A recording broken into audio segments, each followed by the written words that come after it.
ઉત્તરાયણના તહેવારને માત્ર એક જ દિવસ બાકી રહ્યો છે. આ તહેવારના ઉત્સાહ વચ્ચે જીવલેણ ચાઇનીઝ દોરીના વેચાણ અને વપરાશને રોકવા માટે પોલીસ દ્વારા કડક કાર્યવાહી ચાલુ છે.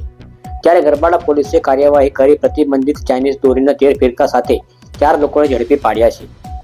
દાહોદ જિલ્લા પોલીસ અધિક્ષક રવિરાજસિંહ જાડેજાની સૂચના મુજબ ગરબાડા ડીવાયએસપી એમ કે સ્વામીના માર્ગદર્શન હેઠળ પોલીસ ઇન્સ્પેક્ટર એસ.એમ. રાદડિયાની ટીમે ગરબાડા વિસ્તારમાં પેટ્રોલિંગ દરમિયાન મળેલી બાતમીના આધારે કાર્યવાહી કરી હતી.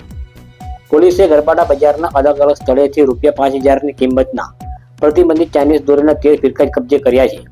આ સાથે 4 લોકોને પણ ઝડપી પાડવામાં આવ્યા છે. ઝડપાયેલા 4 લોકોના નામ છે કુશાગ્ર પરેશભાઈ ભાટિયા, આદિલ નૂર મોહમ્મદ લખારા, દિલીપ મોહનલાલ ગેહલોત, હેમંતગીરી કિશોરગીરી ગોસ્વામી. પોલીસે આ 4 લોકો વિરુદ્ધ ગુનો નોંધી આગળની કાર્યવાહી હાથ ધરી છે. ચાઇનીઝ દોરી માંજાથી માનવ જીવનને જોખમ ઉપરાંત પક્ષીઓ અને પશુ પ્રાણીઓને પણ ગંભીર ઈજા થાય છે. ચાઇનીઝ દોરીના વેચાણ, સંગ્રહ અને વપરાશ પર સંપૂર્ણ પ્રતિબંધ છે.